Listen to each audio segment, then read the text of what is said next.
Penampilan impresif Brahim Diaz bersama AC Milan mulai terasa ketika bentrok melawan Juventus di San Siro. Brahim berhasil menyumbang 1 gol, sekaligus membantu timnya meraih kemenangan atas si nyonya tua dalam lanjutan Serie A. Diaz pun merasa girang bisa membobol gawang yang dijaga Wozniak Szczesny. Tak cuma itu, Brahim Diaz pun mendadak menjelma jadi sosok Lionel Messi ketika menjamu Juventus. Lantas, mari mengenal lebih dekat dengan Brahim Diaz, playmaker mungil milik AC Milan yang sempat diragukan. Kami pun telah merangkumnya sebagai berikut.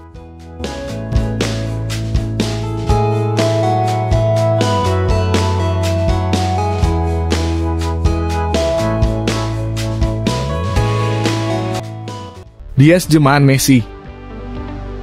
Brahim Diaz mengaku sangat senang bisa mencetak gol dan merasa nomor 10 benar-benar menjadi miliknya ketika AC Milan meraih kemenangan mudah 2-0 atas sang rival Juventus. Dalam lanjutan Serie A tempo hari, Brahim Diaz menciptakan gol kedua bagi Milan dengan aksi solorannya yang seolah-olah ia sedang menjelma jadi sosok Lionel Messi. Dengan aksi individunya yang melewati 4 pemain Juve dan melakukan selebrasi mirip yang dilakukan oleh penyerang PSG tersebut. Uniknya, dengan torehan 1 gol Brahim Diaz di laga itu, membuat koleksi golnya kini berjumlah 2 gol ke gawang Juventus. Alhasil, Diaz menjadi pemain Spanyol ketiga yang bisa merobek jala Bianconeri lebih dari 1 kali. Terlepas dari itu, posisi Brahim Diaz sebagai playmaker AC Milan memang sempat tergusur dengan kedatangan Charles de Ketelaere. Namun belakang ini CDK tampil tak meyakinkan hingga akhirnya kesempatan Brahim Diaz menjadi starter tiba saat laga kontra Juventus. Dan hasilnya Diaz mampu mencetak gol kedua bagi timnya di laga tersebut yang disebut media-media lokal sebagai gol ala Lionel Messi. Komparasi Brahim Diaz dengan bintang PSG semakin lengkap, dengan selebrasi jemur baju seperti yang dipopulerkan Messi dalam laga El Clasico musim 2016-2017. Kapten Tsubasa hingga Guardiola. Brahim Diaz lahir dari ayah yang berasal dari Melilla, sedangkan ibunya berasal dari Malaga. Darah Muslim berasal dari neneknya yang merupakan warga Maroko. Dirinya memulai karir sepak bola pada 2010 di Akademi Malaga, salah satu wilayah Spanyol yang kental dengan penduduk Muslim. Awalnya kecintaan Diaz kepada si kulit bundar kian besar setelah menonton Kapten Tsubasa. Diaz menempelkan poster Tsubasa Ozora di dinding rumahnya. Harapannya satu, mengikuti jejak sang idola bermain di level tertinggi. Rupanya, jalan karir Diaz sedikit berbeda dari Tsubasa. Diaz tidak bermain di klub Tsubasa yaitu Barcelona, melainkan menuju sang rival, yakni Real Madrid. Semua itu bermula ketika Diaz tampil menjanjikan di klub pertamanya, Tiro Pichon. Kualitasnya mulai dibicarakan sehingga membuat wakil presiden Malaga, Abdullah Hub, datang mengunjunginya di rumah. Hub ingin bocah yang saat itu masih berusia 10 tahun tersebut tinggal di Andalusia. Tak lama berselang, setelah tampil di tim junior Malaga, Diaz mendapatkan tawaran dari Barcelona. Ketika itu, Pep Guardiola meminta kepada manajemen untuk memboyong Diaz ke La Masia. Namun, Barcelona harus gigit jari, pasalnya Malaga melakukan perlawanan. Kedua tim tidak bisa menemukan titik temu soal perjanjian transfer. Pada 2013, akhirnya Guardiola bisa bekerja sama dengan Diaz. Namun kisah tersebut tidak terjadi di Barcelona, melainkan Manchester City. The Citizens mengeluarkan dana 300.000 euro untuk mendatangkan Brahim Diaz dari Malaga.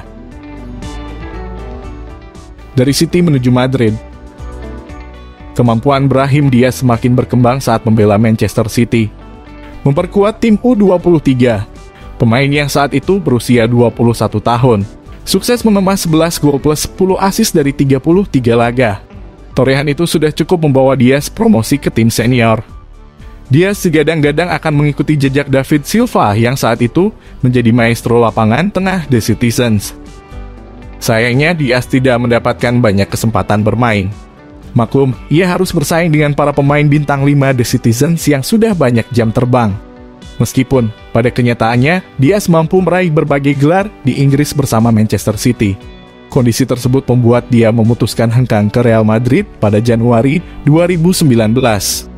Citizens pun mendapatkan 17 juta euro dari transfer tersebut. Mereka juga akan meraup 15% dari hasil penjualan Diaz di masa depan. Uniknya, dalam kontrak Brahim Diaz terselip klausul anti Manchester United. Menuju Real Madrid, Diaz pun juga tak mendapatkan menit bermain yang diinginkan. Dia hanya tampil dalam 21 laga dengan mengemas 2 gol plus 3 assist. Tak ingin layu sebelum berkembang, Dias pun memutuskan untuk menerima pinangan AC Milan pada tahun 2020 dengan status pinjaman. Pemain asal Spanyol itu ingin mencoba tantangan baru dan membawa Rossoneri ke tempat yang seharusnya. Pasang surut Dias bersama Milan. Di awal kedatangannya, Brahim bermain sebagai pinjaman di AC Milan dengan mencatatkan 39 penampilan di berbagai ajang kompetisi dengan mencetak 7 gol. Playmaker AC Milan itu pun mendapat panggilan pertama di dalam skuad timnas Spanyol besutan Luis Enrique pada tahun 2021 lalu dan berhasil mencetak 1 gol. Dia setelah memainkan 7 laga pertama Serie A di musim 2021-2022 dengan sumbangan 3 gol plus 1 assist. Sementara itu di pentas Liga Champions, Dias bermain sebanyak 2 kali dengan torehan masing-masing 1 gol dan 1 assist. Dias pun juga sukses membawa AC Milan merengkuh gelar Scudetto ke-19 mereka di musim 2021-2022. Pemain yang berposisi sebagai playmaker tersebut telah berkontribusi dalam 89 pertandingan Milan, dengan total mengemas 9 gol dan 8 assist di semua kompetisi bersama Rossoneri. Namun, dia sempat tampil loyo pasca diterpa COVID-19 pada Desember 2021 lalu. Jika kalian setuju dengan video ini, share juga ya agar teman-teman kamu juga tahu. Dan jangan lupa like, komen, dan subscribe channel ini.